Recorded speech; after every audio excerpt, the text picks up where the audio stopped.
The biggest battle we will ever have to face is the battle between you and you. It's the battle of taking your mind to that limit and then breaking through. On the Mindful Experiment podcast, we will share concepts, universal laws, and interviewing individuals who have done just that, who have gone through the dark times and through those moments allowed their light to shine bright. I'm your host, Dr. Vic Manzo, and I want to thank you for listening to the podcast and taking this journey with me as we discover different avenues to break through those limits, expand your reality, and evolve into the person you desire to be. So sit back, relax, and enjoy the show. Hey, everyone, and welcome. This is Dr. Vic, and you are listening to The Mindful Experiment. In today's episode, we had the joy of interviewing a high-energy individual known as Cary. Josh is a business coach. He's a podcast host. He's a speaker, digital media, and creative consultant and entrepreneur. This guy does it all. He spent 40 years in hiding. He hid every day of him, every aspect of himself, showing up with a mask on all areas of our life, trying to gain the approval of everybody else. I know I was able to relate to that, and now some others can be able to relate to this also. At 19, he changed his name and has entered into what would become a 15-year career as a professional actor and filmmaker. The applause and external accolades didn't complete heal his feelings of anxiety and insecurities, and he found himself more isolated than ever. Today, Cary is a podcast host and business coach to entrepreneurs who are ready, willing, and able to say F that noise. In this episode, we go in deep about that. He breaks down what the noise really is, how to become more self-aware, how to unleash the hidden entrepreneur within you, and a lot of life nuggets. I loved interviewing him. Josh and I have a lot in similarities, and it was a lot of fun just to fuel my fire in all that I do from his fire and all that he does. So without stealing his thunder anymore, everyone, enjoy the episode and welcome. And here is Cary. Well, Josh, welcome to the show. Dr. Vic, so excited to be here. Thank you for having me. Man, I've done my research and I was really excited. Your energy just before jumping on was awesome. And I'm really excited for the listeners to tune in and hear what you have to share on the show today. So again, just commending and thanking you for being here. I appreciate that. Wasn't always this way, but I've really learned to hone the energy into the proper, more efficient direction. I love it. So first question, I'm going to get right at it. I love the title Hidden Entrepreneur. I think a lot of us have that trait of an entrepreneurship in us. And I would love how you came about with that and the whole journey with it.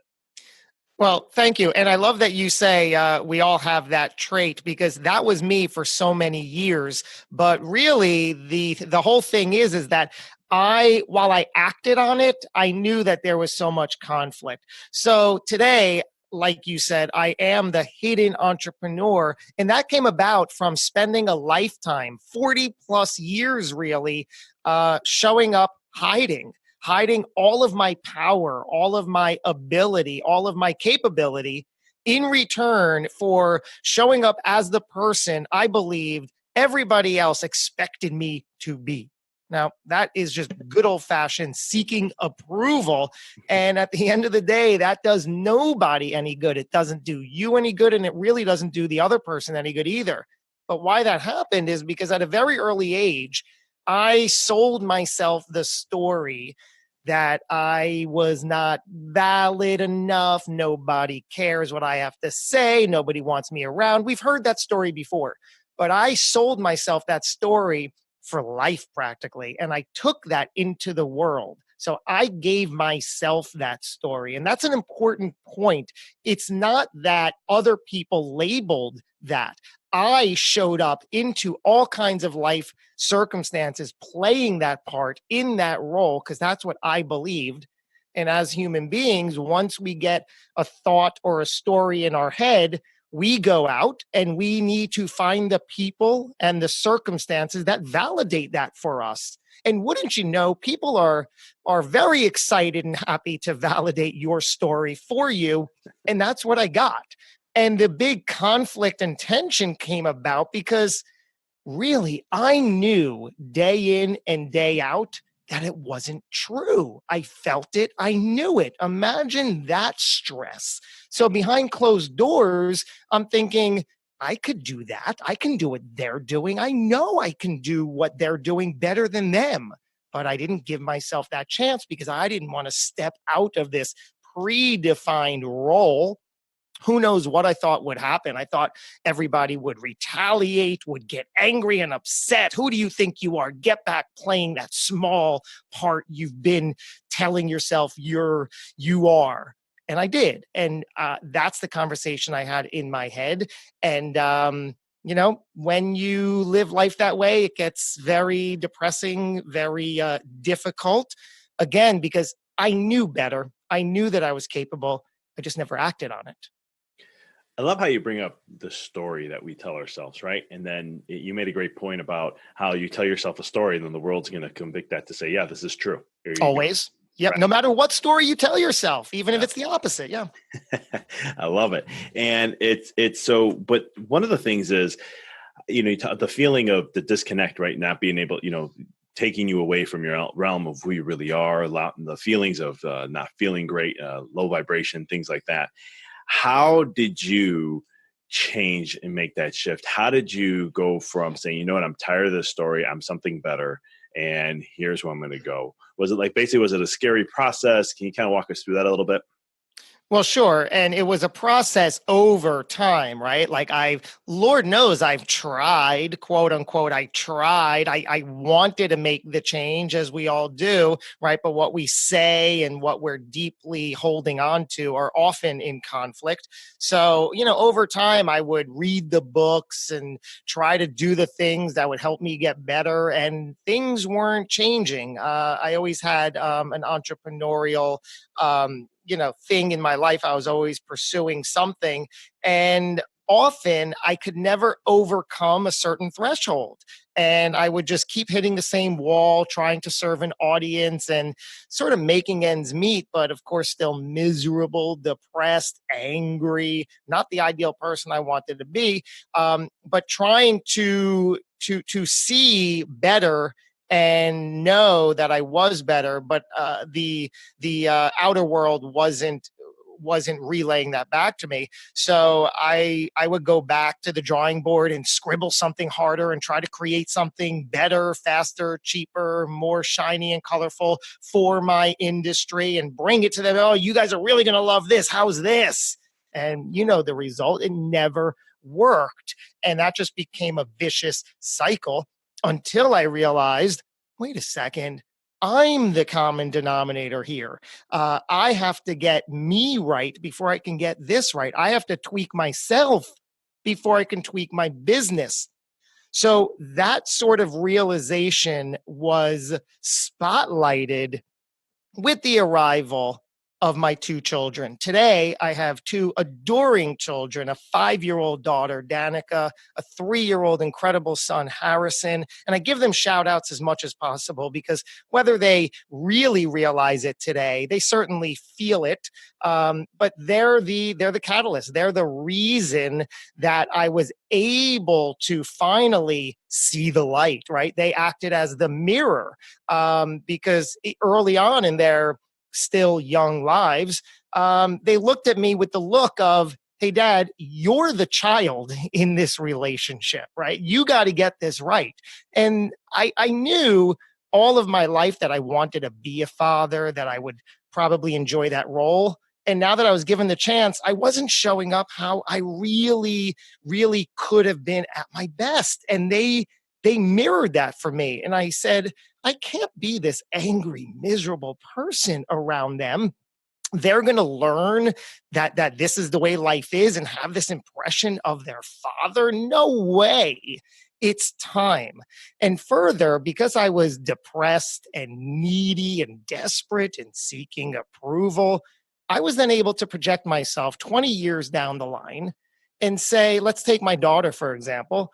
Now, in that story, I'm 20 years down the line, an empty nest. My children are now on their own, and I'm going to see my daughter who grew up just knowing how I was. So that influenced her. And now she's out into the world seeking approval. That didn't sit well with me. And I knew at that time there'd be absolutely nothing I can do. But now there's everything I can do. So I took an honest look, which is really what it takes when you're ready, willing, and able to take an honest assessment and make the choice that things are going to change. You make the small daily changes to replace the habits and patterns that are not serving you. I love that. And I love how you amplify the small changes you have to take, right? Because how many times do people want to make a change and they go massively all in and go big, and then a couple months down the road, they're right back where they were? Dr. Vic, that's exactly the trap, isn't it? And I've said that before. Like the easy example, somebody wants to lose weight and they're going to say, like you said, I'm all in. I'm going to lose 50 pounds. I'm going to do it. I'm going to go to the gym 5 days a week. I'm going to eat this. No. Why don't you have the goal? You want to lose weight, again, whatever your goal is. And if it's that easy example of losing weight, how about you just drink more water?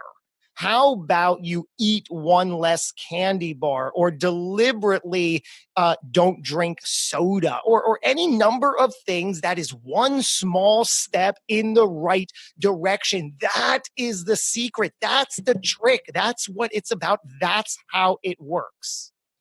I love it. I would say though, the going big is the sexy though. It's sexy when you do that. It's more eye catching when you go all big. But no, I agree with you. It's I always let nature and universe be my guide, and I never see nature and the universe or the human body do something big. It's always small acts, consistent over a period of time, that creates the impossible. I love the nature and universe analogy because it's true. It's what we are among, and it's visible right in front of us. Yeah. Literally. So when it comes to then, looking at all this, and you were going through this process, I know you had a lot of noise in your head. I know there was a lot of things, of belief systems and childhood growing up and all these factors. How did you, the children were your catalyst. Yeah. But was there still that noise in your head, the story still playing, or was it more of just like, this is it, done, got it, I made the decision, I made the choice, cut everything out, making the small stuff and just moving forward? Well, in real time, I didn't know what was happening. I just knew what needed to happen and knew what I was doing.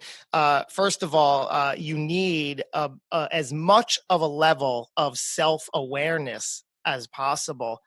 Figure that out in some way, become aware of what you're thinking, become aware of your thoughts, right? You could take a step above your thoughts and see them. So you are not your thoughts, you're the thinker of your thoughts, right? Perhaps a little esoteric, but it can work. And that's how you really gain self-awareness, become very aware and in tune with not only your thoughts, but your feelings. And looking back on, well, how did I get here? What did I actually do? What's made of all this? I came up with F that noise, which is a double meaning, because it is, like you alluded, F that noise in your head, right? For me, it was all of that story that I told myself and continue to tell myself. That's noise that just gets in the way.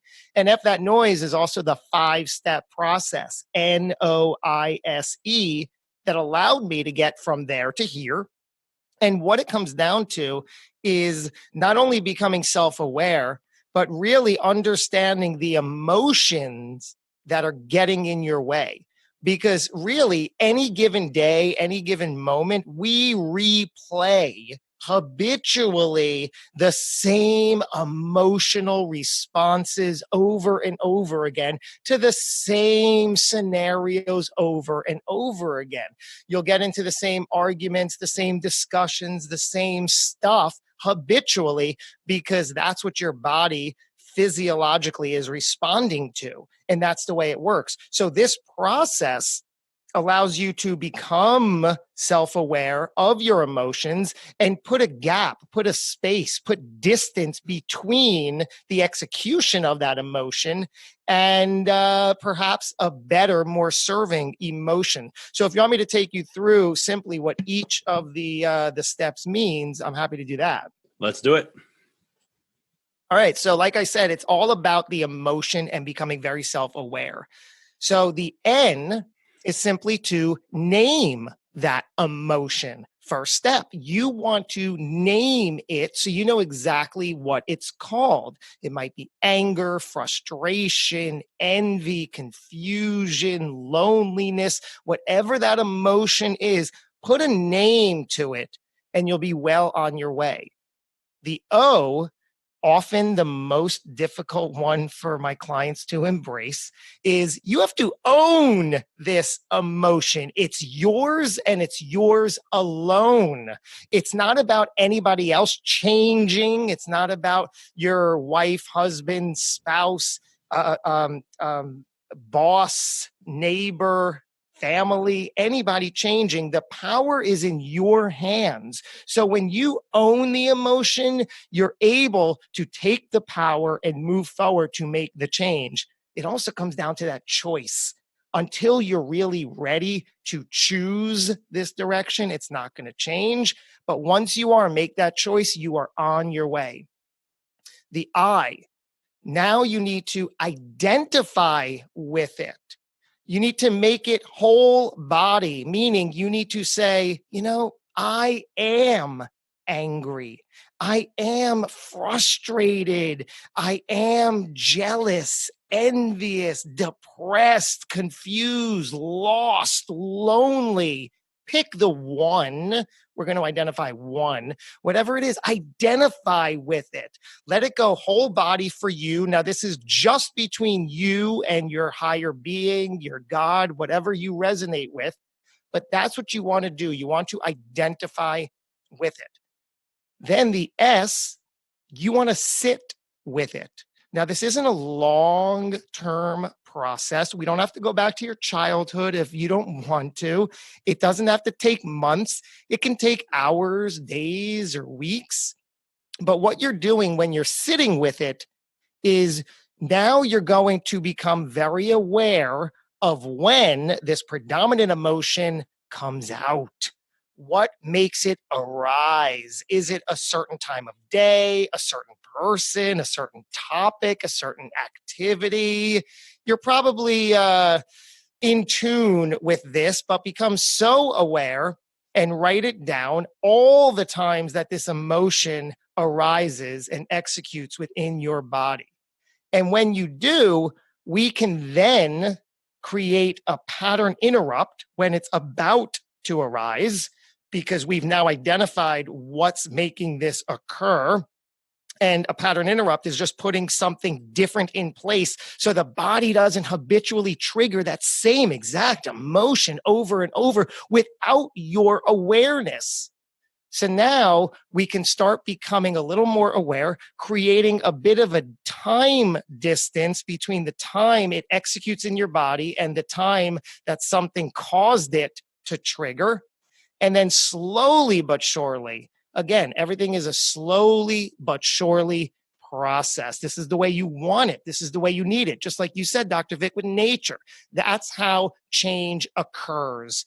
Slowly but surely, you're going to put more and more space between the acts that once triggered this emotion and actually now it occurring in your life.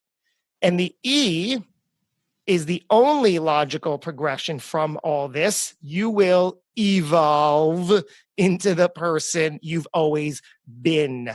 You're not changing. And I know, Dr. Vic, you also use the word evolve in your intro opening, and I love it. I resonate with that too. It's an evolution. It's not a change. This is you just becoming the version of you that was always there.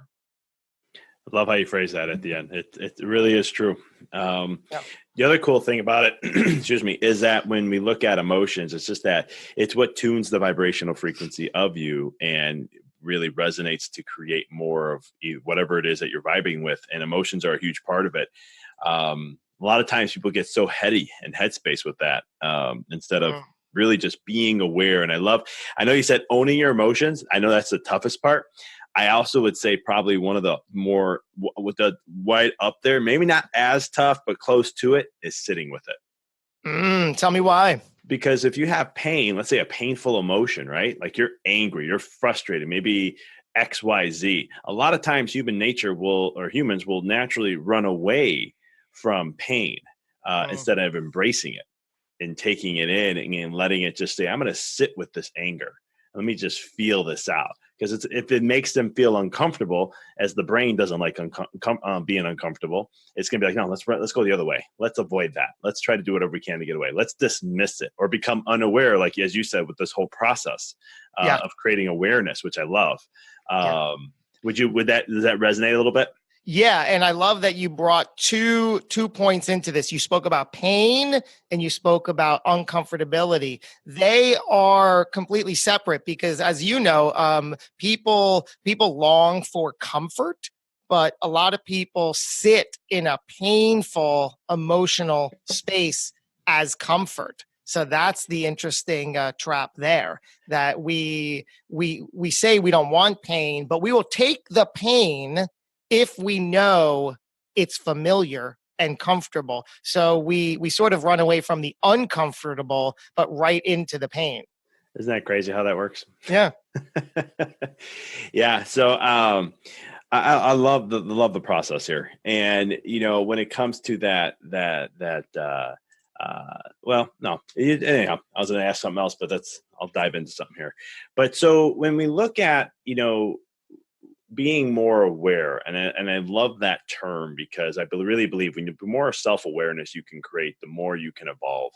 A quote I wrote in my book called it was by Lao Tzu, and it stated, to master others is strength, but to master yourself is true power. And when you bring up this whole process, noise, self-awareness, I really believe, as you said, going back to who you really already are, who you've always been. And I really believe this process helps people get to that. Would you agree? It helps you to get into that state of being in true power and really resonating. Yes, especially today. I have, and it's a daily ongoing process where there's always a lot you can grow and learn from. But now looking back on my life, that's also a sense of self-awareness. Who was I? What kind of a person was I? Why did I make those choices? And if you can really gain clarity on that awareness, you're going to be better off, because you'll be able to spot those potential traps going forward and avoid them, or see them face to face and say, I'm not going to take this on. I'm not going to go in that direction. I get it. I've been there before. And that's really what this whole awareness thing is, being able to identify the situations or the conflicts or the scenarios that are right for you and that are not right. And over time, what you'll be able to do is go in a direction, navigate down a path where you're really just creating intentionally, because you've learned how to visualize them for yourself, attract the right people and circumstances into your life. You'll avoid so many of these things because you're not looking for them. It's all a choice. You can complain, you can, talk and kick and scream about the problem or not. And it really helps everything to not, but it's a choice. I played the victim for most of my life. Why me? Everything's happening to me. Nobody likes me. Why doesn't anybody get me? And that's, again, what I attract. I realized in my journey of growth here that playing the victim is a thing. I didn't even realize that that was a thing until I came across somebody talking about it. And I was in the space to be able to accept it. And I said, oh my goodness, that's me. I didn't even know that was a thing, but now I can identify it, become aware of it. My ego didn't resist it at that point. And here we are today. I love it. When you went through that process and you realized there was a thing and you were doing that, did you start to notice that you started seeing it more and more in other people?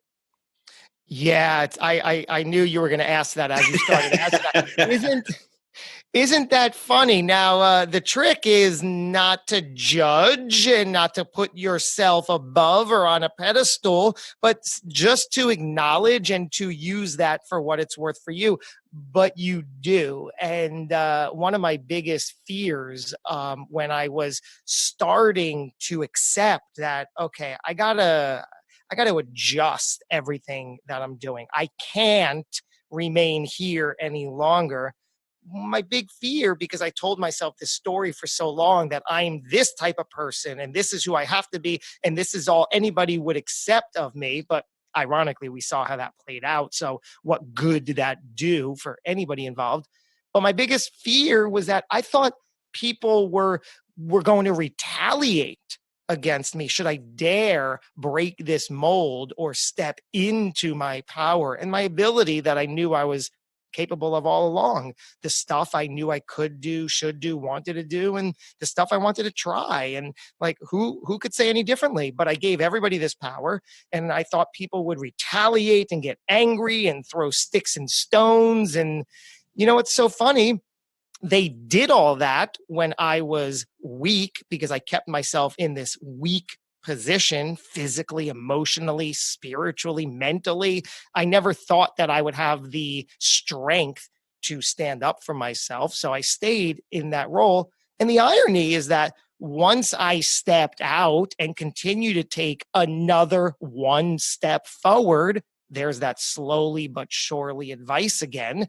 Once I take one step at a time into the powerful, correct, right direction for me, the people I feared that would retaliate are literally nowhere to be found. You know who's to be found? The people like you, Dr. Vic, who are surrounding me, who are there with me that I can see right around me day in and day out. And one more person over a day and over time, and another person that I attract and that attracts me. And now we're just building this force field that I feel, that I use, and nobody else can get through.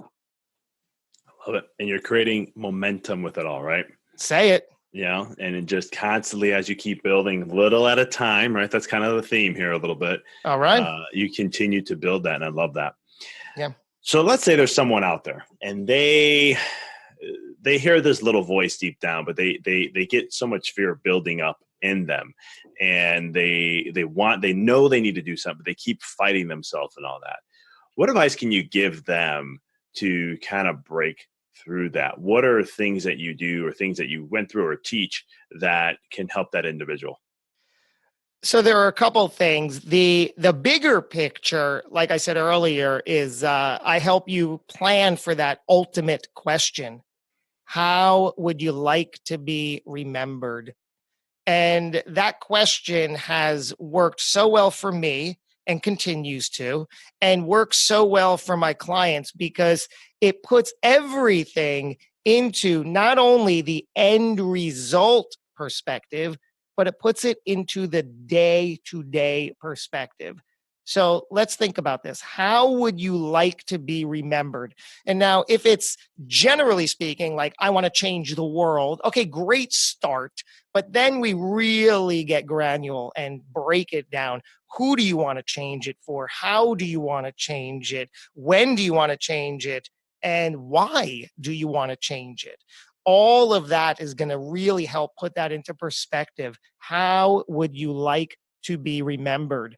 And what else that does is it allows every action, choice, and decision you make today to be directly influenced by that end result.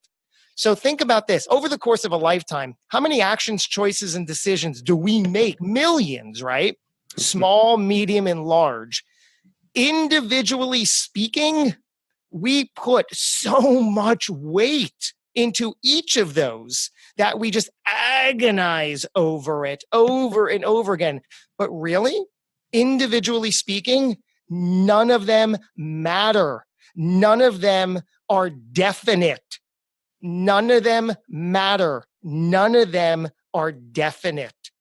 What is definite is that end result. How would you like to be remembered? Now you're part of the story. You can change it. You can alter it. You can adjust it. You can direct it, navigate it to where you want to go. Individually speaking, no choice, action, or decision you make makes a world of difference, individually speaking. But how they collectively tie in at the end of the day to how would you like to be remembered, that is definite. That is the end result. At that point in time, there's nothing you can do, change, or adjust about it. It is what it is. And the decision to work on that bigger picture question, that ultimate question, does not happen on your deathbed. It does not happen when you're 50 or when you have children or when you get married. It happens now. It happens the very next action you do. The very next choice or decision you make influences, whether you realize it or not, whether you consciously and deliberately have answered that question for yourself. How would you like to be remembered? It will either be answered for you, or you can start doing things today to influence how that question is answered. I love that. And I think, Josh, what you're really coming across with is just basically how to live intentional every single day rather than habitual. There you go. You have to. And then also seeing the idea that no one individual action makes a world of difference. And that should be so gratifying, because that means you can hit send on that email. You can hit record. You can make the phone call. You can forgive. You can do anything you need to.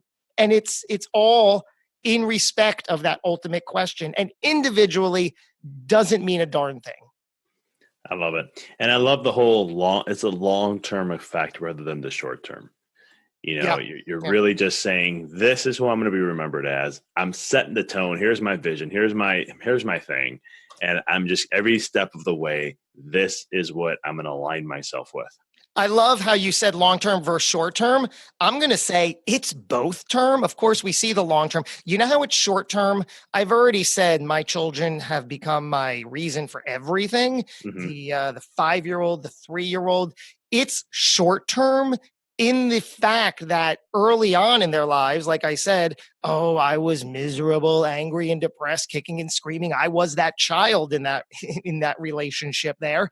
But today, now, short term, when I go home in a few hours, that's short term. And I can embrace, I can love, I can be playful, I can parent, I can be there for them in a way that feels right. And for me, what really helped put this all into perspective, going back and connecting it to the how would you like to be remembered? I've always had an interesting relationship with the concept and idea of death for much of my life. It kept me, weeping in bed late at night, trying to wonder what it means. How in the world does this, how could we be here and then there? Like, I don't get it. It used to freak me out. Now I'm a little more comfortable with it. But in regards to this, what this whole idea allows me to do, like you said, be present, because I'm so aware of the finite nature of this tangible being that we're here on earth. And the truth of the matter, life can end anytime at a moment's notice without warning.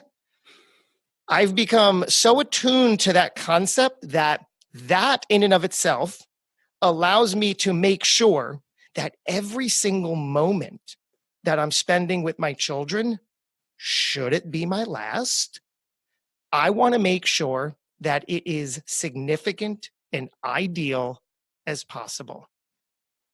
I love that. Isn't it amazing how thinking of death creates so much urgency? Yes. Yes. And I always say that because I share a lot of that. Like I always tell people, let death be you create. If you're depressed, if you're angry, whatever it may be, or you're letting some small things get in the way, know that you won't be here forever, and that there is going to come a moment, and you have no idea when. And I'm like, all of a sudden, that stuff is not going to matter, and then it comes back to what really matters.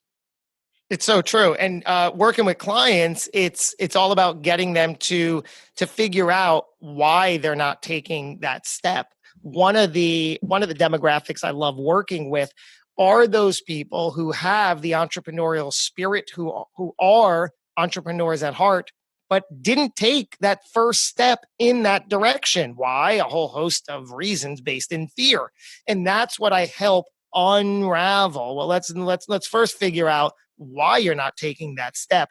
And it's not even about them getting an idea or implementing it. That's the easier part, isn't it? But it's first, well, why are we here? What's been stopping you? And that's not a lengthy conversation either. Usually they're just looking for the person that they can connect with that says, you know what, you got this. And furthermore, you're sitting on a multi-million dollar idea. Even if it's not financial, imagine, how that's going to feel inside. And most often, these are incredible ideas.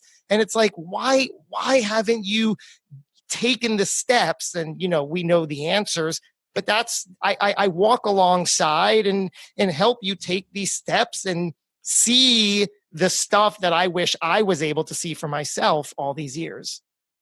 I love it. And how do you keep them or keep an individual in a state of urgency? Because the mind will, the ego identity side will figure out loopholes to trick you. Yeah. So one of my more common one-on-one programs is a weekly program. We meet once a week via video or in person if you're local. And I can tell you that there are, charted weeks in where without a doubt, things start progressing in a phenomenal way. And then the client comes to the meeting just freaked out, right? And I'm like, okay, this is absolutely perfect. They start doubting themselves, second guessing. They're so scared.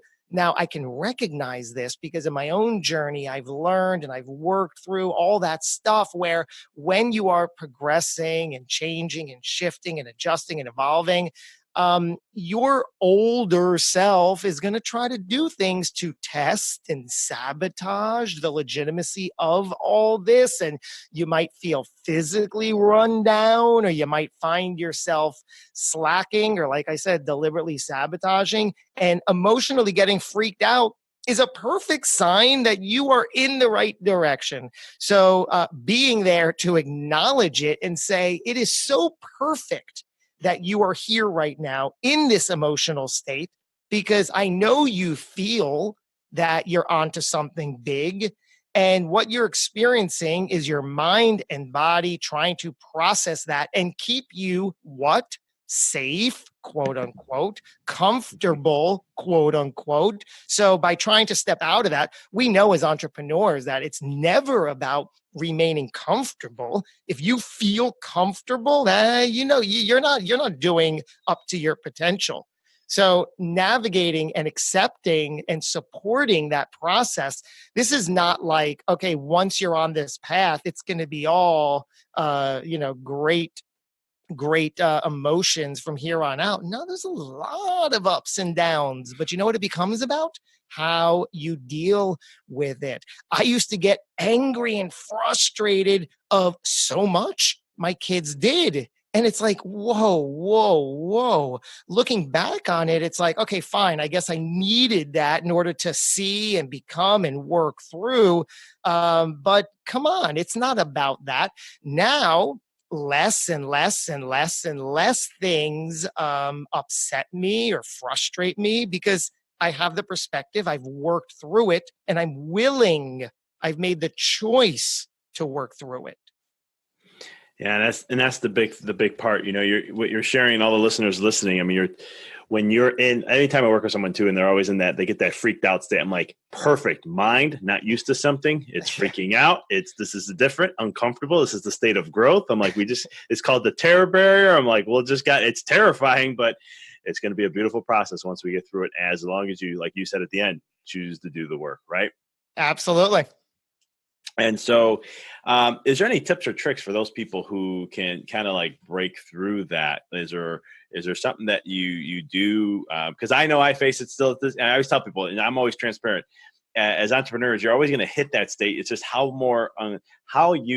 comfortable can you get with being uncomfortable to the state of really achieving your massive growth and where you want to go? Is there any Yeah. ritual or something you do to help you in that process? Yeah, well, broadly speaking, connect constantly and consciously to that ultimate question: how would you like to be remembered? And once you do that work, once you go through that process, once you really identify that for you, that should really drive you to the point where, additionally, find your why. Right. So all of, my why, which I'm sure you've heard of before, and how you would like to be remembered, it's all tied in to my children. So knowing that, I've then created, because now I have a second supporting one for me that I keep in my desk drawer. So something tangible that you can look at, that you can hold, that you can reference, that ties into this, should keep you on track. So when you do get hit with, oh my goodness, this is getting real. Life is getting legit over here. I can't believe this is happening, but how wonderful, because it's exactly in line with what I established for myself, my why, how I want to be remembered, what I'm doing in the world. These one and one moments and actions that have led up to this. So something tangible that supports your desire for what you're trying to do in this world. I love it. I mean, and for the listeners out there, this is just, it's that you anchor yourself back into your purpose. You anchor yourself back into remembering how do you want to be remembered. Yeah. And Yeah. I love that. That's awesome and powerful stuff there. Really good nuggets here. I'm loving this stuff. Thank you. So for all the listeners out there, how can they connect with you? How can they find you and reach out to you and so much more? My main hub is my website, joshcary.com. And from there, you can find all my social links should you want to. Wherever you spend time, you'll find me. It also has all of my podcast episodes if you want to hear from me in that regard, or a email, phone number, or contact form. I love hearing from you. Love it. Before we go, I got a couple last questions. When I find time, I love to be able to ask them, and you're the type of guy I would love to ask these too. Go for it. What is a book that you've read that has played a pivotal role in your life? If you can choose one. If you have more, that's fine too. But whatever comes to you. It's not I've learned it's not a popular book, but for me, it was very, very changing. Tuesdays with Morrie. You know the book? I've heard of it. I haven't read it. It's a real life recollection. Mitch Albom, Albom, is the author. Long story short, Mitch was a student of Morrie. Morrie was a college professor of Mitch's years ago. They were close. They lost touch. Cut to nearing the end of Morrie's life in his 70s. He was diagnosed with a terminal illness, and he got back in touch. Mitch and Morrie found themselves together again every Tuesday. Mitch would spend an afternoon with Morrie, thus the title, Tuesdays with Morrie, and he would record their conversations, hearing Morrie's life lessons and wisdom for a life well led. And it just talks about, the weekly lessons and things and stories that Morrie learned along the way, and how Mitch and we can apply them and what they mean as he's really on his deathbed, every scene. He's just deteriorating, but he shows up. And so it was just fascinating to me. In part, perhaps a sub theme here, you see my whole fascination with, like you said, see the end. The end will come, whether you plan for it or not. And I've chosen to embed that truth into my day to day to lead the best life I can. And that book really sparked and helped further that interest and put it all into perspective, that we don't have to wait until we're on our deathbed to do our good work and to impart the wisdom and to share what we know. Could do it right now. Couldn't agree with you more. I'm gonna have to check that book out. I like it. Yeah. 2 more questions. One is going to be, what would you share with your younger self 10 years ago of what you know now? It's interesting because I often wonder, would I, the whole idea of, would I have been here today if I was not there then? But okay, to answer your question, I'm with you on all that, by the way, but yeah, go ahead. exactly right. But I understand the question, and it's, Josh, stop trying to please everybody. These people don't care about you. So these aren't the people that you need to be gaining the approval from. If you want to gain approval, you know where to look. You got to look within, start there, but do not start with these people who you're trying to please, who you're trying to impress, who you're trying to gain the approval from, because these aren't even good people. So take that and figure it out now. Love it. And that is so powerful in so many ways. I love that. And for anyone listening out there, really hone in on that. That I know for myself, that's I used to be. I'm still am at times. I'm working. It's a work in progress. Right? I'm evolving. Right. Always. Being a people pleaser. Right. It's one of the things that I was grown in and ingrained in my head. Last but not least, I never asked this. Oh, go ahead. Oh no, I was going to say, and like you said, the people you're trying to please, you don't even respect. So just sit on that for a minute. Think about it. They're not even good people. So true in so many ways. I know. And I spent 15 years as an actor filmmaker in New York City pursuing that. So, hey, figure out why I did that, trying to gain this external approval, right? Will somebody just applaud for me? Hey, I'm on stage. Do you like what I'm doing? Oh man, I'm with you on that. Oh man. Yeah, right. So this is a question I never asked before, and I think it's perfect for you. Mm-hmm. How do you want to be remembered? Oh, you've been listening, Dr. Vic. I get it. I get it. I want to be remembered as the greatest daddy. Now, this is specific terminology. Obviously, my 2 amazing children, they call me daddy, and my heart melts every time I hear it. So I want to be remembered as the greatest daddy. Now, this is a bigger picture because it's not just about, well, why don't I just become a stay-at-home dad and, lavish them with love, affection, and gifts? Fine, you might become the greatest daddy. No, because what I've realized, having been this version of myself in their lives and in their earlier lives, a few years ago, I wasn't.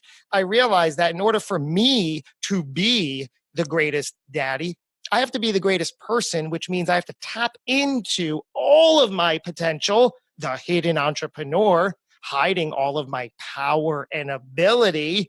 No longer doing that allows me to be the best I can, which includes being the greatest daddy. So if at family reunions I'm spoken about kindly, that's how I want to be remembered. Hey, tell me about your great grandfather. Who is this Josh character? Love it.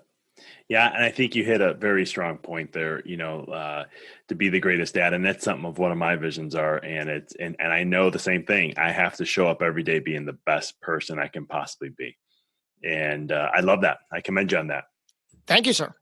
So I want to thank you for being on. This was a lot of fun, and I know the listeners are going to get a ton of value out of this. So thank you for being on and taking some time to share some wonderful wisdom.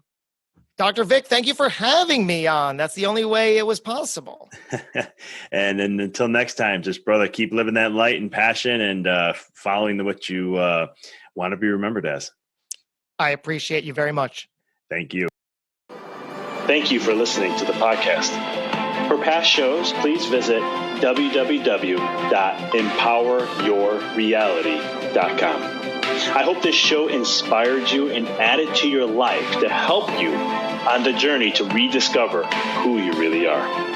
To connect with us on Facebook, please visit www.facebook.com/Dr. Vic Manzo. Check us out on Twitter. The handle is Dr. Vic21. Follow us on Instagram, www.instagram.com/Dr. Vic Manzo. If you were inspired by the podcast, pay it forward by sharing it with someone who you know can benefit from it.